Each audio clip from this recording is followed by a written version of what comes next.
अस्सलाम वालेकुम जी, welcome back to our YouTube channel. आज के इस लेक्चर में हम जिस वर्ब को जो है डिस्कस करेंगे वो वर्ब है तेमरे। सबसे पहले जी वर्ब तेमरे का जो है सिग्निफिकाटो देख लेते हैं, इसका मतलब देख लेते हैं। बेसिकली तेमरे जो वर्ब है उसका मतलब है avere paura di qualcosa, essere innanzi per qualcuno o qualcosa, यानी कि किसी चीज़ के मुताल्लिक, किसी शख्स के मुताल्लिक या किसी चीज़ के मुताल्लिक जो है डर होना या परेशान होना उसके मुताल्लिक, उसे कहते हैं जी तेमर। तो आसान लफ्ज़ों में अगर मैं आपको बताऊँ तो तेमरी का जो मतलब है वो है अवेरे पाउरा दी क्वल्कोसा, यानी कि किसी चीज़ के मुताल्लिक जो है डर का होना, बेसिकली डर का होना इसे कहते हैं तेमर, ठीक है? अब अगर आपके माइंड में एक और वर्ड है डर के लिए जो हम इटालियन लैंग्वेज में इस्तेमाल करते हैं वो है अवेरे पाउरा, यानी कि डर का होना, ठीक है?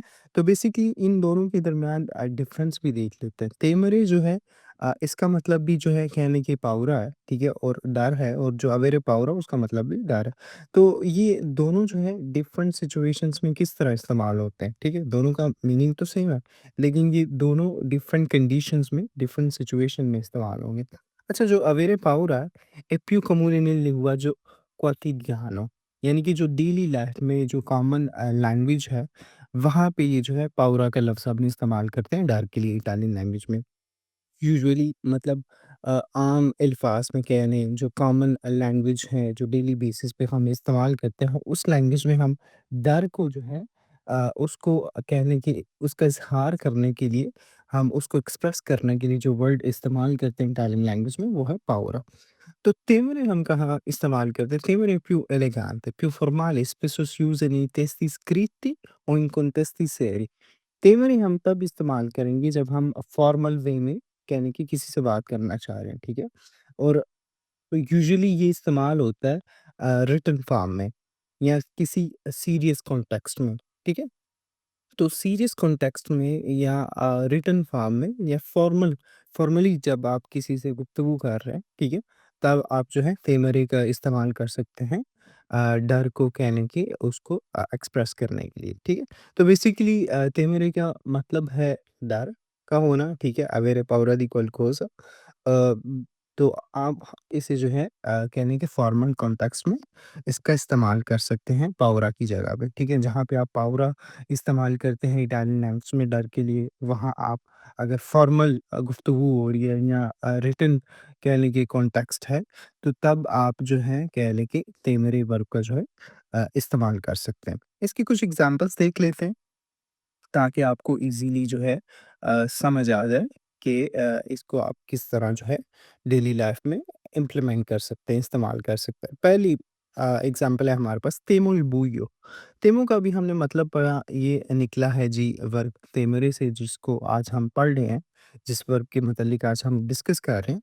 तो ये बेसिकली तेमरे वर्ब है, वो कंजुगेट हुई है और ये फर्स्ट पर्सन के साथ जो है ये बन गया तेमो ई बुयो, ठीक है? तेमो कहते हैं धरने को, तेमरे का मतलब हमने अभी देखा वेरे पाउडर दी कोसा, यानी कि किसी चीज़ के मुतालिक डर का होना।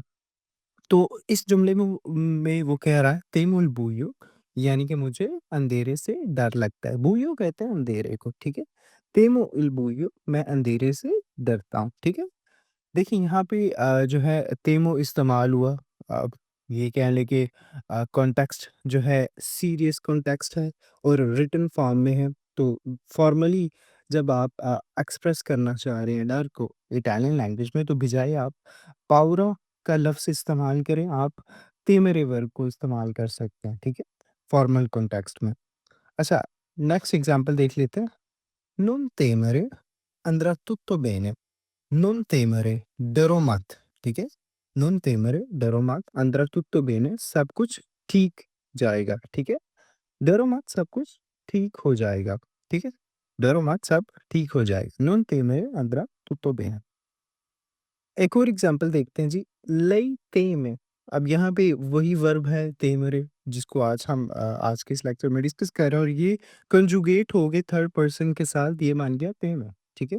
lei teme per la salute del padre। lei teme, वो परेशान है, वो डर रही है, per la salute, सेहत के लिए, del padre, बाप की, वालिद की। वो अपने वालिद की सेहत के बारे में फ़िक्रमंद है, ठीक है? तो क्या है ना कि अब हमने डेफ़िनेशन में देखा था तेमरे की कि किसी चीज़ के मुतल्लिक जो है परेशान होना, ठीक है? और उसके मुतल्लिक आंसिया होना, फ़िक्रमंद होना, तब भी जो है कह लें कि आप तेमरी वर्ब जो है इस्तेमाल कर सकते हैं उस कॉन्टेक्स्ट में भी। तो जिस तरह इस जुमले में वो चूँकि अपने वालिद की सेहत के मुतल्लिक फ़िक्रमंद है, तो फ़िक्रमंदी जो है, आंसिया होना जो है, उसको एक्सप्रेस करने के लिए भी आप कह लें कि तेमरे वर्ब का इस्तेमाल कर सकते हैं। Temo che piova, temo, मुझे डर है कि पियोवा कि बारिश ना हो जाए, ठीक है? कि बारिश हो जाए। मुझे डर है कि बारिश हो जाए। तेमो कि पियोवा मुझे डर है कि बारिश हो जाए। ये कुछ एग्ज़ाम्पल्स थी आज के इस कहने के लेक्चर में जो तेमेरे वर्ब को जो हम डिस्कस कर रहे हैं उसको लेके कुछ एग्ज़ाम्पल्स थी और हमने देखा आज के इस लेक्चर में कि किस तरह आप कौन-सी कॉन्टेक्स्ट में जो है किस तरह का कहने की गुफ्तगू हो वहाँ पे आप डर को एक्सप्रेस करने के लिए वर्ब जो है तेमेरे का इस्तेमाल कर सकते हैं बजाय आपके कि जो आप यूजुअली डेली बेसिस पे जो हम कहने की कॉमन लैंग्वेज में जो लफ्ज़ इस्तेमाल करते हैं पावर हाउस की जगह पे आप किस तरह इसको कहने के वर्ब को सब्स्टिट्यूट कर सकते हैं कहने के तेमेरे के साथ इस वर्ड को। तो होप सो आज का लेक्चर आपको अच्छा लगा होगा। कोई भी क्वेश्चन हो इस लेक्चर के मुतालिक आप मुझे कमेंट बॉक्स में कमेंट करके पूछ सकते हैं, मैं आपको उसका रिस्पॉन्ड ज़रूर करूँगा। मेरी आपसे मुलाकात होगी नेक्स्ट लेक्चर में, नेक्स्ट वीडियो में। तब तक के लिए मुझे दीजिए इजाज़त। अपना रखिए बहुत सारा ख़्याल और मुझे रखिए दुआओं में याद। अल्लाह हाफ़िज़।